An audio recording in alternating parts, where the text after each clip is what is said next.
কেমন আছো সবাই? সবার সরস্বতী পুজো কেমন কাটলো? আমার তো মোটামুটি ভালোই কেটেছে। তাই পুজোর দিন সকাল সকাল ঘুম থেকে উঠে পড়েছি ওই 6টার দিকে, কারণ ঠাকুরমশাই বলেছিল 7টার দিকে চলে আসবে। ঠাকুরমশাইটা ছিল আমাদের পাড়ার, তাই উনি বলেছিলেন যে আগে আমাদের পাড়ায় পূজা হবে, তারপরে অন্য জায়গায় পূজা করতে যাবে। তাই সকালবেলা ঘুম থেকে উঠে পড়েছি আমি, ভাস্তি আর ভাস্তা। আর এই দিকে মা আর ভাস্তি মিলে কাঁচা হলুদ বের করছিল মাটি খুঁড়ে। তারপরে হলুদ বেটে স্নান করে একেবারে চলে এসেছি পুজোর ওখানে। গিয়ে দেখি ঠাকুরমশাই চলে এসেছে আর পাড়ার ছোট ছোট ভাই বোনেরাও চলে এসেছে। সবাই মিলে বসে পড়েছে পুজো করতে, আমরাও বসে পড়েছি পুজো করতে।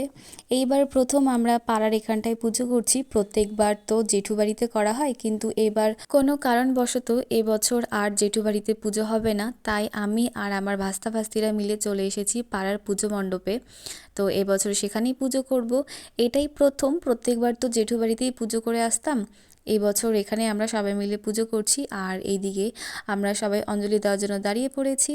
তারপর দেখো কাণ্ড, এইদিকে এরা কপালে কলম উঠিয়েছে, সেটা দেখাতেই ব্যস্ত। আর এখানে আমার ভাস্তি বলছিল যে আমিও কপালে কলম উঠিয়েছিলাম, কিন্তু পড়ে গেছে, ওই যে দাগ আছে। ছোটবেলা থেকে শুনে এসেছি কপালে যদি কলম ওঠে তাহলে নাকি পরীক্ষায় পাশ করবে। আচ্ছা, এটা কি সত্যি? আমার কিন্তু মনে হয় না। যাই হোক, পুজো শেষ। আর এইদিকে আমাদের পাড়ার একটা দিদি ক্লে দিয়ে এই সুন্দর ছোট্ট সরস্বতী ঠাকুর বানিয়েছিল, তো সেটাই নিয়ে এসেছিল, সবাই সেটাই দেখছিল। খুব সুন্দর বানিয়েছে দিদিটা। তারপরে পুজো শেষ করে বাড়ি গিয়ে প্রসাদ খেয়ে ঘুমিয়ে টুমিয়ে এইদিকে বিকালবেলা বেরিয়ে পড়েছি একটু ঘোরার উদ্দেশ্যে। আর এটা ছিল তার পরের দিন। আমাদের পাড়ায় প্রতি বছর একটু ছোটোখাটো ফাংশন করা হয়, সেটাই। তো ওইদিকে আমার ভাস্তা ভাস্তিরা নাটক করবে, তাই দেখো কি সেজেছে।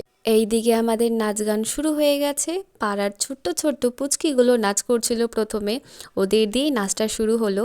আর সেকেন্ডে নাচ করেছিল আমার স্টুডেন্ট। ও যতক্ষণ নাচ করছিল ততক্ষণ আমার দিকে তাকিয়েছিল। ও হয়তো আমাকে ভয় পায় বা আমার দিকে তাকিয়ে থাকতেও খুব ভালোবাসে, তাই ও যতক্ষণ নাচ করছিল ততক্ষণই আমার দিকে তাকিয়েছিল। আর সবাই ওকে বলছিল সামনের দিকে তাকা, সামনের দিকে তাকা, ম্যামের দিকে তাকাস না, কিন্তু তাও ও ম্যামের দিকেই তাকাচ্ছিল।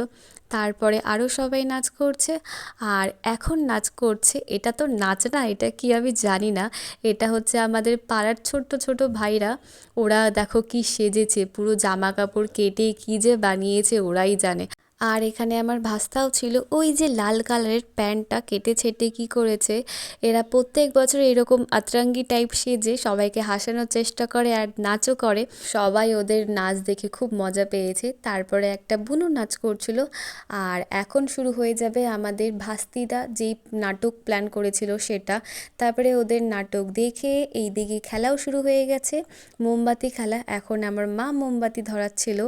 আর এই দিকে পাড়ার একটা বোন, আমার বড় বৌদি, মেজো বৌদি, ভাস্তি, আমি, আরও পাড়ার যারা যারা ছিল সবাই ধরিয়েছে। কিন্তু ওই 9টা কি 10টা হাইয়েস্ট, মানে এই 14টা আমার বড় বৌদিই ধরিয়েছিল। আর আমি ধরিয়েছিলাম মনে হয় 9টা।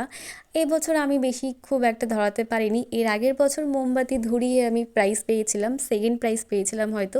কিন্তু এবার আর কিছুই হয়নি, ওই বড় বৌদি ফার্স্ট হয়েছিল। তারপরে এইদিকে হাঁড়ি ভাঙা খেলা স্টার্ট হয়ে গেছিলো, সবাই খেলেছে। ওই এখানেও আমার বড় বৌদি ফার্স্ট হয়েছিল, আর একজন হয়েছিল।